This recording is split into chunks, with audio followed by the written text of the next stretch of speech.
폴 칼라니티의 숨결이 바람될 때 36세 이 요절한 미국인 의사의 이야기인데요. 8개월 된 딸아이와 사랑하는 아내를 두고 세상을 떠나게 되는 그 내용이 너무나 감동적이었습니다. 책은 다음과 같은 문장으로 시작이 돼요. 죽음 속에서 삶이 무엇인지 찾으려고 하는 자는 그것이 한때 숨결이었던 바람이라는 것을 알게 된다.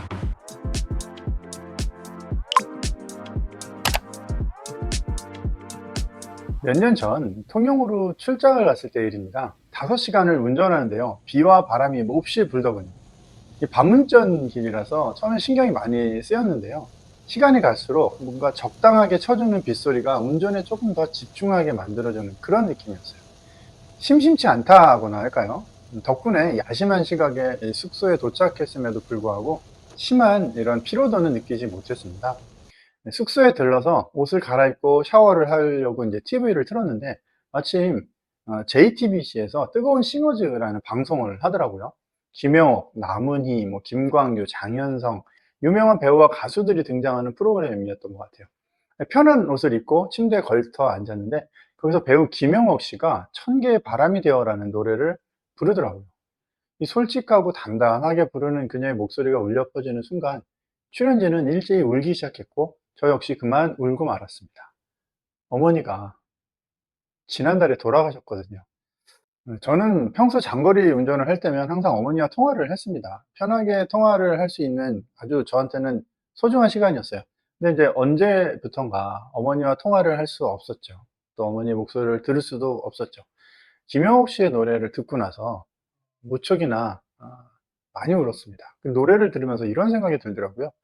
아, 오늘 밤 나를 따르던 비와 바람이 엄마였구나.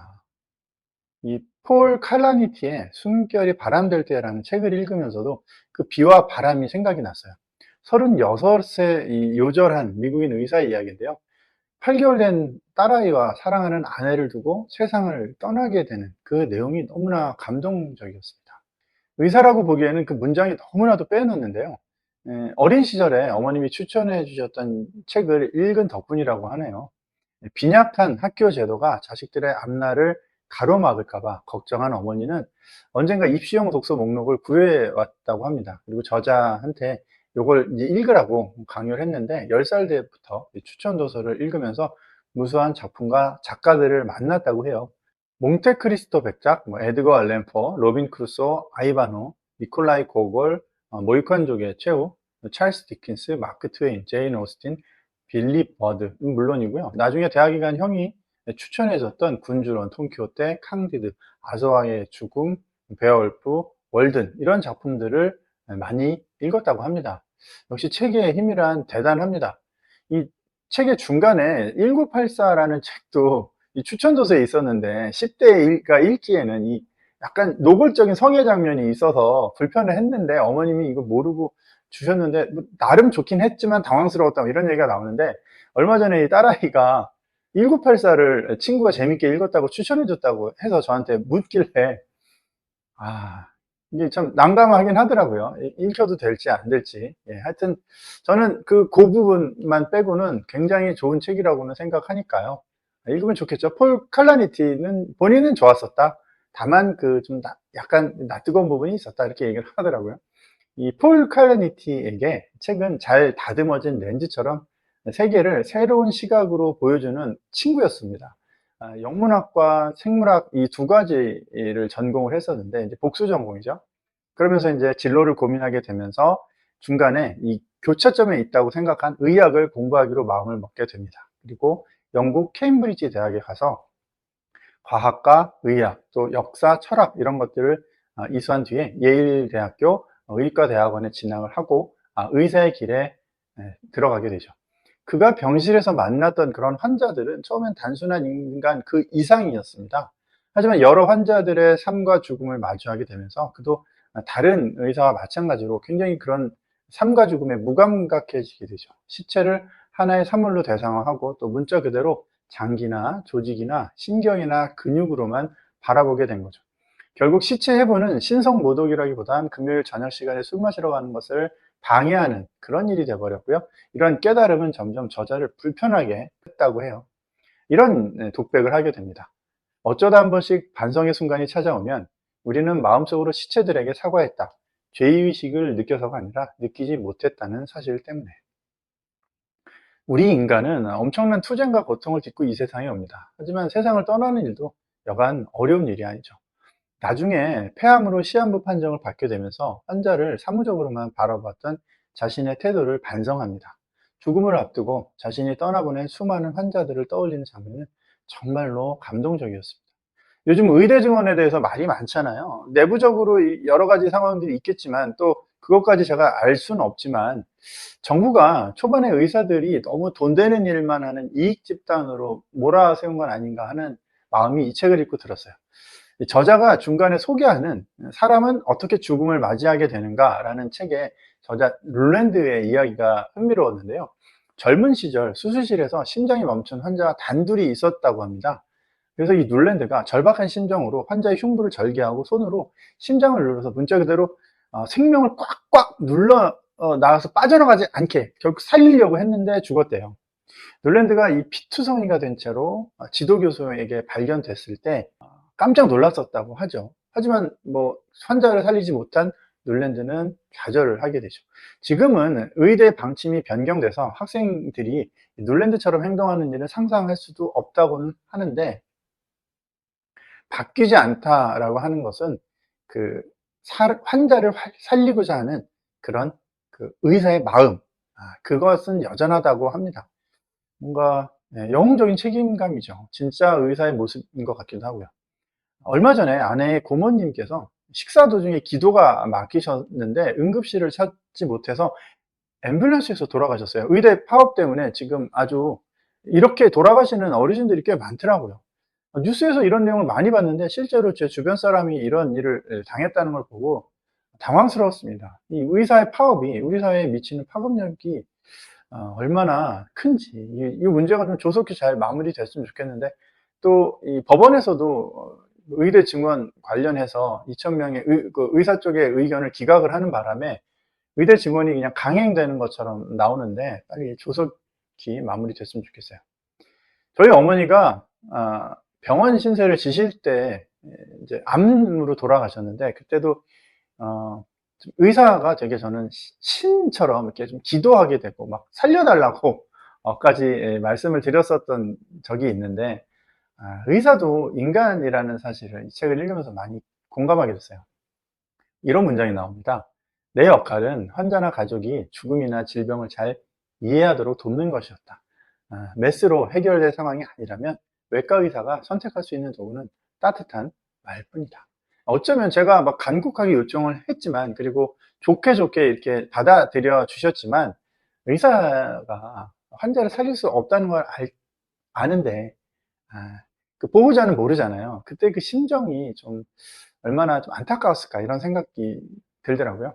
책이 총 두 개 부분으로 나눠져 있습니다. 앞부분은 승승장구하던 의사 시절의 이야기고요. 뒷부분은 이제 시한부 판정을 받은 후에 삶에 대한 애착으로 이제 본인이 느끼는 에세이 같은 내용들입니다.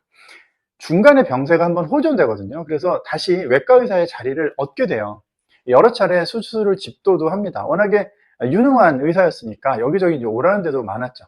하지만 암이 퍼지면서 힘이 붙이고 이제 좌절을 겪게 되죠. 내가 다시 살 수 있을까?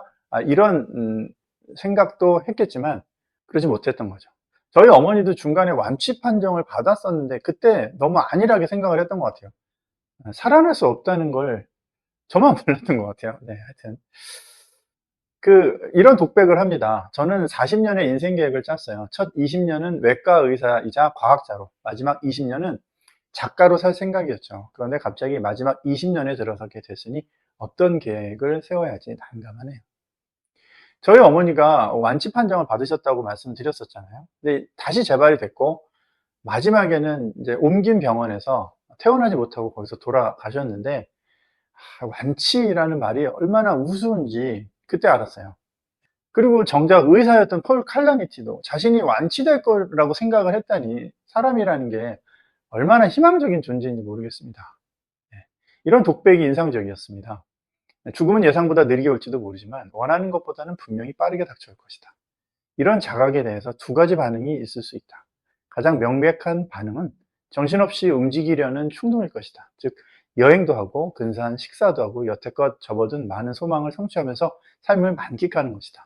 하지만 암은 무자비하게도 시간뿐만이 아니라 기력까지 빼앗아 버려 하루에 할 수 있는 일의 양이 크게 줄어들었다. 마치 경주하다가 지친 토끼가 된 것 같은 기분이다.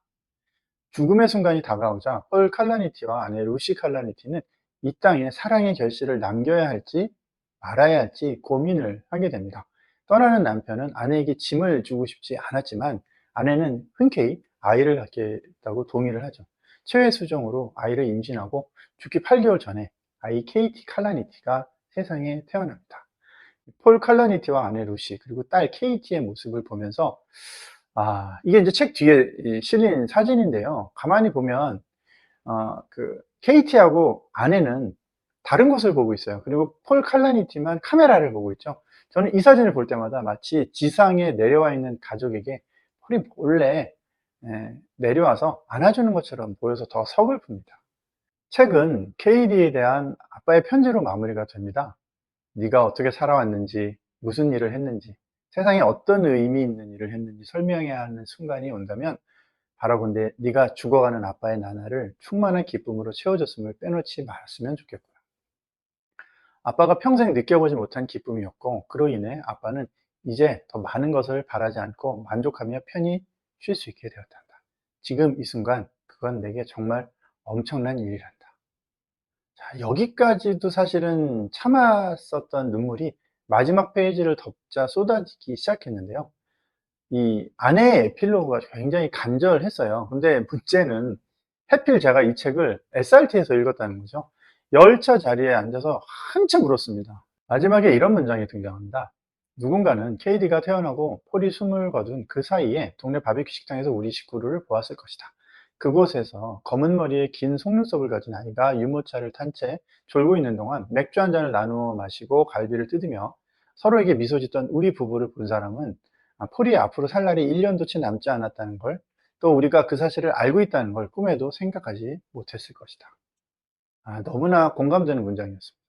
아내가 보기에 남편은 어떻게 하면 의미 있는 인생을 살 수 있을까 하는 문제와 오랜 시간 씨름을 했고, 이 책은 그 본질적인 영역을 탐구하는 그런 사람으로 소개되고 있습니다. 자신들의 과거를 이렇게 책으로 남기게 돼서 너무나 기쁘다고 하는 말도 마지막에 남겼죠. 폴 칼라니티는 바람이 돼서 떠났지만 그의 책은 영원히 우리 곁에 남아 있습니다. 저희 어머니도 두꺼운 일기 한 권을 남겨두셨어요.